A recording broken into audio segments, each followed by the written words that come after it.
In today's video, I'm going to teach you how to upload a Word document to Pandadoc. Let's start right from your Pandadoc dashboard.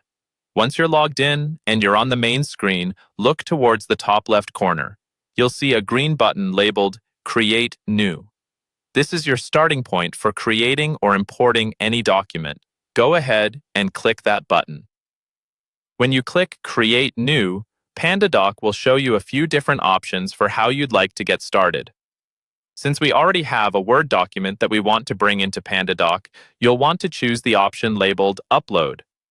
This tells Pandadoc that you're bringing in a file from your computer instead of starting from a template or a blank document. After selecting Upload, you'll see an area where you can either drag and drop your file or click a button that says something like Choose a local file. If you already have your Word document handy, it's often easiest to drag the docs file straight into that window.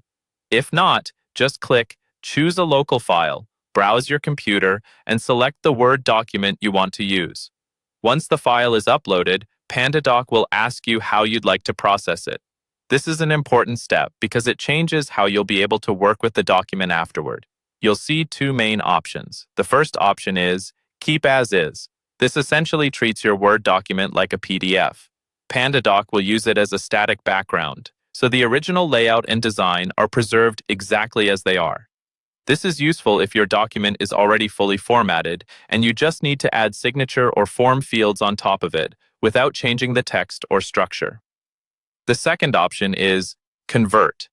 When you choose Convert, Pandadoc takes the content from the Word file and turns it into editable Pandadoc blocks.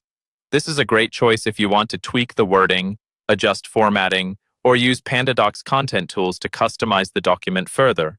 After you've chosen your processing method, the document will open in the Pandadoc editor. From here, add your recipients so you can specify who needs to view, fill out, or sign the document. Then, drag the necessary fields, like text fields, date fields, and signature fields, onto the document in the appropriate places.